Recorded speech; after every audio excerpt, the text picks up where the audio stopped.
क्या प्रेम की सजा मृत्यु है? क्या प्रेम विवाह इतना बड़ा गुनाह है कि उसकी सजा सिर्फ और सिर्फ मृत्यु ही हो सकती है? दरभंगा के medical college DMCH boys hostel से एक ऐसी घटना सामने आई है जो ये सवाल आपके जहन में बार बार जीवंत करते हैं। पहले घटना के बारे में बात करते हैं, फिर चर्चा करेंगे कि क्यों ये यहाँ पे ऐसी घटनाएं होती हैं और क्या इसमें सुधार किया जा सकता है। घटना ये है कि एक लड़का और एक लड़की, लड़के का नाम राहुल कुमार है, लड़का और लड़की अपनी परिवार की सहमति के बगैर प्रेम विवाह कर लेते हैं, जिससे लड़की के पिता, लड़की का परिवार, लड़की का भाई सभी असंतुष्ट हैं, बहुत ज़्यादा निराश हैं। अब होता यह है कि बीते गत सोमवार को लड़का पढ़ाई करके वापस लौट रहा होता है, तभी उसके बाइक के ठीक सामने एक नकाब में एक इंसान आता है और उसके सीने पर गोली दाग देता है। मौका वारदात पर तुरंत ही लड़के की मृत्यु हो जाती है और वो जो नकाब में इंसान था वो था लड़की का पिता, यानी कि ससुर ने अपने ही दामाद को मृत्यु दंड दे दिया। हम लोगों का कॉलेज में अटेंडेंस बन गया था, हम लोग बाहर निकल के आए हुए थे, वो मेरे से कॉल पे ही थे और हम लोग के हॉस्टल में पानी नहीं आ रहा था, हम लोग पावर ग्रिड तरफ गए थे, उधर से मैं रिटर्न होके आई। ये लोग बाइक के पास स्टेज में खड़े थे, शायद रूम सर्च करने जाना था उसी टाइम, इसीलिए बाइक के पास खड़े थे।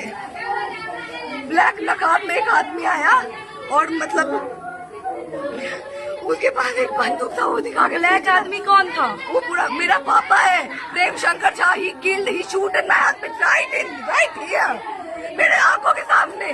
उसने मेरे हस्बैंड से पूछा कि ये बाइक किसका है, बुलेट किसका है। उन्होंने बोला कि मेरा बुलेट है, ये लोग कुछ मत कीजिए।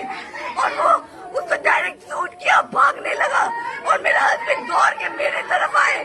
मैं उनके तरफ गई, मेरे गोदी में आके गिरे मेरे हस्बैंड, मेरे गोदी में आके गिरे।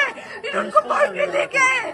मेरा हस्बैंड, मेरा भाई अश्विनी वत्स और अविनीश वत्स, मेरे हस्बैंड को मर्डर ये सारे। एक आदमी शूटर, एक है बस मेरा पापा Prem Shankar Jha, but my brother Ashwini Vats and Avinish Vats and my mother Gunjan Kumari. और इनफैक्ट मेरी दीदी, मैंने जैसा ऐसा हुआ मैंने अपनी दीदी को कॉल करना चाहा, प्रीति कुमारी, उसने भी कॉल रिसीव नहीं किया, उसने वॉइस मेल पे दे दिया था। मतलब यदि कुछ ना कुछ उसको इंसिडेंट का पहले से पता होगा तब तो वॉइस मेल पे दिया हुआ था कॉल। और मेरे मतलब उनके हस्बैंड प्रीति कुमारी के हस्बैंड सन्नी आनंद, ये सारे उसमें कल्प्रिट हो सकते हैं। मेरी दादी, in fact my grandmother Arun Devi, they all are the culprit. और वो भी मेरे हस्बैंड को पहले एक बार सना हम लोग दे चुके थे कि मेरा भाई और मेरा बाप मिलकर के मेरे पति को कुछ कर सकता है, मुझे कुछ कर सकता है। सना यहाँ पे सुपौल कोर्ट में दिए थे सना, और उसमें क्या मतलब कुछ भी नहीं, शब्द इतने दिन तक।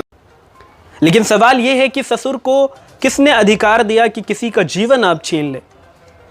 क्या प्रेम की सजा मृत्यु है तो फिर वो सजा आप कौन होते हैं देने वाले? और सबसे पहली बात तो प्रेम की सजा मृत्यु कब से होने लगी? और हैरत की बात यह है कि लड़की के पिता का नाम प्रेम शंकर झा है, जिनके नाम में प्रेम है, वो प्रेम को समझ नहीं पाए और प्रेम की सजा को मृत्यु बना दिया। अब इस घटना के ठीक बाद वहां के मेडिकल स्टूडेंट्स जो है वो काफ़ी क्रोध में नजर आए और सबने मिलकर उनकी पिटाई कर दी। फिर उनको अस्पताल पहुंचाया गया, हालांकि वो अब ठीक है। लेकिन यही सामने आता है कि वो जो हैं लड़की के पिता हैं, अर्थात प्रेम शंकर झा हैं। अब सवाल ये है कि ऐसी घटनाएं होती क्यों है? क्यों आप इतने ज़्यादा बहकावे में आ जाते हैं कि ऐसे कदम उठा लेते हैं?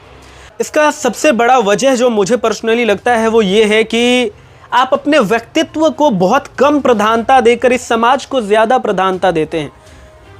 इज्जत, मान, प्रतिष्ठा, समाज, इन्हीं बातों में इतना ज़्यादा उलझ जाते हैं कि आप अपने व्यक्तित्व को कुछ समझते ही नहीं हैं, आप अपनी इंसानियत को कुछ समझते ही नहीं हैं। क्योंकि हुआ ऐसा ही होगा कि जब परिवार की सहमति के बगैर लड़की ने शादी कर ली तो फिर पूरे समाज, पूरे लोग जो हैं आस पड़ोस के, वो बिल्कुल ताना देते होंगे या फिर ऐसी नज़रों से देखते होंगे कि जैसे वो उन्होंने बहुत गुनाह कर दिया और लड़की की परवरिश में बहुत कमी रह गई। लेकिन मेरा सवाल ये है कि सही और गलत का फैसला करने वाले आप कौन होते हैं? प्रेम की सज़ा मृत्यु है ये आप कैसे डिसाइड करते हैं? किसी की जिंदगी को छीनने का अधिकार आपको कौन देता है? क्योंकि ये समाज अभी आपको ये कह रहा है कि लड़की की परवरिश नहीं कर पाया, यही समाज अब इस घटना के बाद आपको हत्यारा कहेगा। ये समाज कभी भी किसी से खुश नहीं हुआ है। तो ऐसे में बहुत जरूरी है कि आप अपने व्यक्तित्व को ज्यादा प्रधानता दें, ना कि इस समाज को।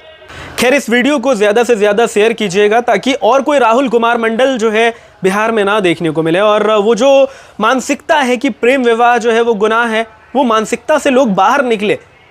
क्योंकि प्रेम की सजा कभी भी मृत्यु नहीं हो सकती, इसकी सजा और भी हो सकते थे, जैसे आपने अपनी बेटी का परित्याग कर दिया। क्योंकि माता पिता के प्रेम से वंचित रहना संतान के लिए सबसे बड़ा, आई थिंक सबसे बड़ा दुख और दर्द और पीड़ा और सज़ा आप कह सकते हैं। तो सज़ा देने के और भी तरीके थे, लेकिन किसी की ज़िंदगी को छीनने का अधिकार आपको तो नहीं। और समाज की बातों को उम्मीद है आप समझे होंगे मेरी बातों को। शुक्रिया।